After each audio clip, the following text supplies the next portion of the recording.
Nakuha ko po yung result. Sabi ko, ito na po yung result ko. Hindi ko po alam na mataas pa rin po pala. Tapos nagtanong ako sa doktor, bakit kaya dok? Sabi ko, hindi na ako umiinom sabi ko.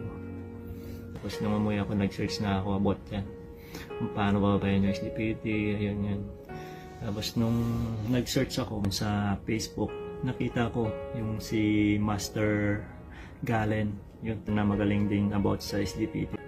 Paano gagamutin? Nag-message po ako sa kanya through Messenger. Hindi ko po akalain na magre-reply siya. Sabi ko, ayun, tanong-tanong ako about dyan. Tapos ayun, sabi niya.